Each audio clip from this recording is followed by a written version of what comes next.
Excited ka na bang sumakay sa Cloud & Star na barko? Tara na't samahan mo ako at na makita natin sa loob. Unang-unang bubungad sa atin pag nakasampa tayo sa barkong ito ay ang kanilang information desk. O ayan, dito pa lang yan Mare, napakalinis ng tingnan. Sunod ko namang pinuntahan ay ang restroom. Naku mga Mare, sobrang linis dito. O diba bongga, parang hotel lang ang labanan? At para naman sure na makita ninyong malinis talaga dito sa loob. Syempre bubuksan natin ang kanilang toilet dito. O pak, ito naman ang kanilang toilet dito. At ngayon dito naman tayo sa chapel mga Mare. Nako, bonggang-bongga ang kanilang chapel dito. Pwedeng-pwede kayo ditong magpakasal. O ayan mga Mare, kita nyo naman, super bonggang arrangement. Pwedeng-pwede ka ditong magdasal sa buong biyahe. At dito naman sa labas mga mi, pwedeng-pwede ka ditong mag-ala Titanic kasama yung jowa.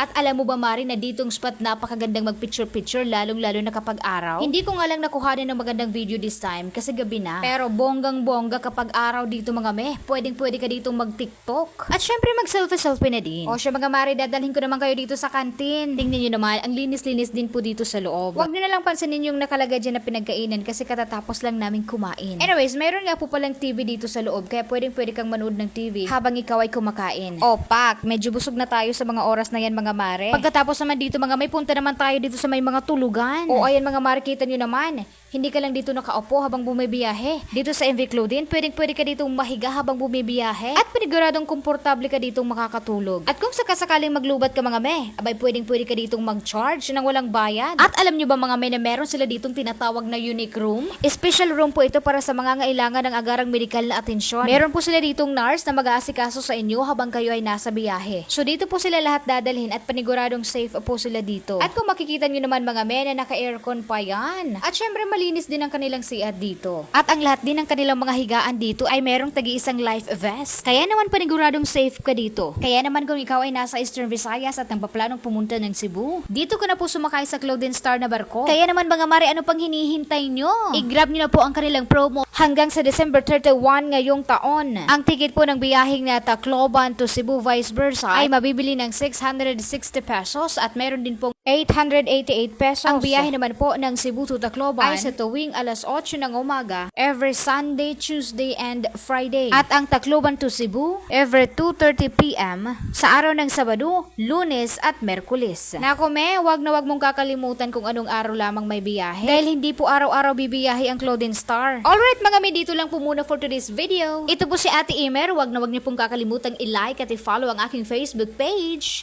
Thank you so much for watching. See you in my next video. Bye-bye!